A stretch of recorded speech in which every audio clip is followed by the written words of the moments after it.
guys, how are you? So for those of you who have been watching my channel for a little bit longer, you do know that I am a German who lives in the UK, and I know that loads of you are interested in moving over here and finding a flat in the UK or in London. And the first time I ever rented a flat, it was a massive disaster. It was a horrible flat and there was loads of things that went wrong. So today I thought I would tell you my story and tell you what I learned from it, because hopefully you can apply that. Don't make the same mistakes again, because I have never made the same mistakes since. Let's find out what happened. So after finishing my au pair year, I moved into a flat with some other girls from my university at the time, because I had found a space in university and I needed a house. And of course we were too late to move into student halls, so we thought, let's rent a student house, let's rent a flat. Couldn't be that hard. I was in Germany at the time and I completely trusted my friend to look after, you know, finding a house, finding a flat, and I'm sure she would do it perfectly. So we kind of put everything in her hands. She looked at loads of different houses. She sent us pictures and images of this one house that she really liked, and we liked it as well. She said there are enough rooms, there is heating, there is everything we need. It was very close to university, so yay, we signed the contract.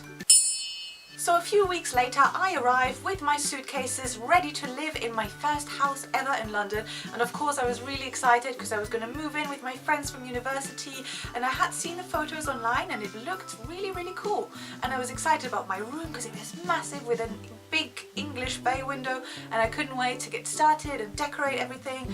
So I moved into my room and I spent the first night in my room, and I woke up in the middle of the night, and this was only the first night, and I woke up in the middle of the night and I was really cold. So I was checking the windows, making sure there was no, you know, draft. The door was closed. I didn't really know why. It was September, so I was wondering why everything was so ice cold. So I put like loads of clothes on myself, like extra socks and a hat and everything, and I fell asleep again. But when I woke up in the morning, everything was really loud. So the road outside was really loud, and I felt I heard people talking as if they were in my room, and I was confused. So I kind of checked again, and I found out in daylight that there was actually a hole in my wall. I'm not joking, like, you know when there's curtains. So I moved the curtains, and underneath, you know, kind of like underneath the window, there was a hole. Like I could look through and I could see the street. The hole was about the size of a brick, like that, and there was a little fence so that no rats could come in, but it was definitely a hole to the outside. So I told all my housemates, I was like, did you see I have a hole? It's freaking cold in my room, like what are we gonna do? And we didn't really know what to do, so I called the landlord, who came and who told me that this is a hole for ventilation and I should please keep it.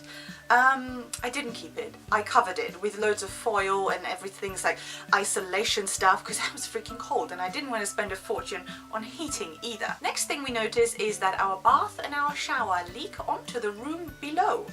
Yay! So every time somebody would have a shower or a bath, the pipes would be broken, and there would be a big wet patch kind of appearing on the ceiling, and after 5 minutes of showering or so it would start dripping through the ceiling. So the landlord came and fixed it, but he kind of had to fix it once every other month or so. A few weeks later we have no electricity, and we're like, what does this mean? We paid our bills, what's happening? So we check, and we actually find out that we don't pay our bills like any normal person. We pay our bills with a little meter where there is a key that you have to put inside the electricity meter, and on the key there has to be money. So of course the money on the key had run out and there was no electricity in the house, and we were like, how old school is this? How are we gonna pay electricity like with a meter? Like we were just waiting for like a slot to put coins in. So eventually we found out we have to go to the local shop to put the key in the machine over there, pay cash, take the key back, put it in our electricity meter, and the electricity comes back on. But again, very old school, and none of us of course question how the electricity happens over here, because we were like, well, of course it's going to be like paid through bills like any normal person. No, it wasn't. We had to use a meter. So of course, as you can imagine, if you don't remember to top up your electricity, it's going to run out all the time. So the weather got colder, we got towards October, November, and we were like, let's switch on the heating. Yeah, let's switch on the heating. Let's switch it on here.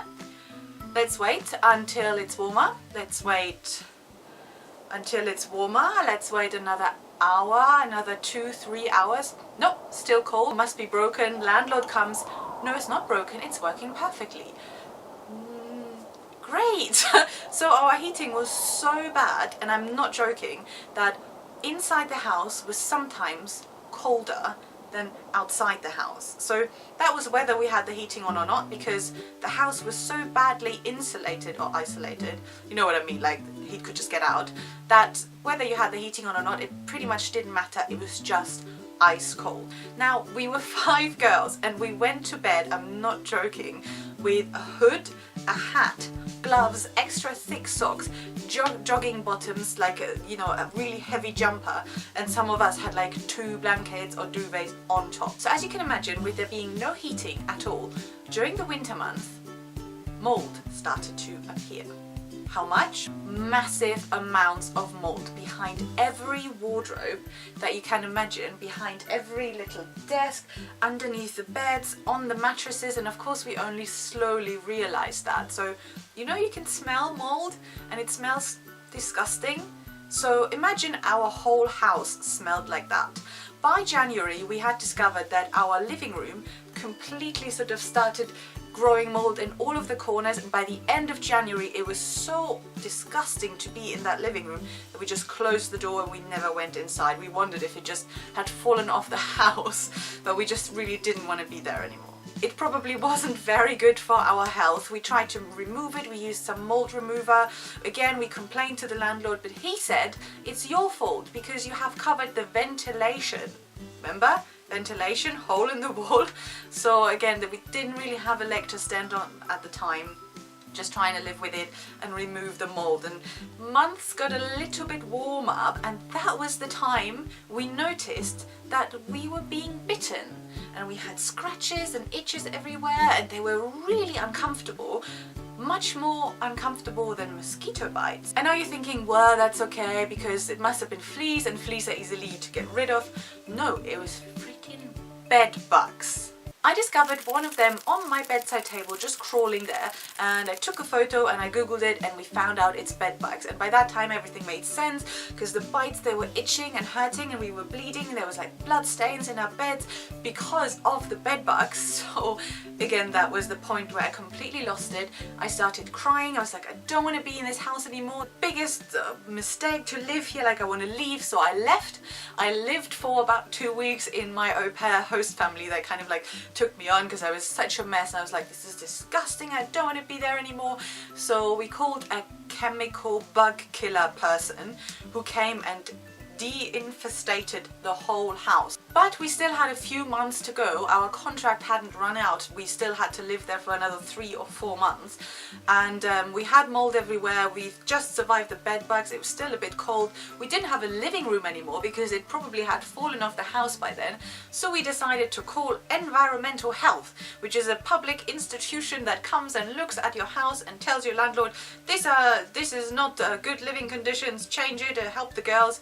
He came, he did a whole report, but we actually never heard anything back in time because there was only a few months and everything was delayed, so they couldn't really help us either. So we just survived, like sticking together, all of us, until the end of this rental agreement, which was, I think, in June.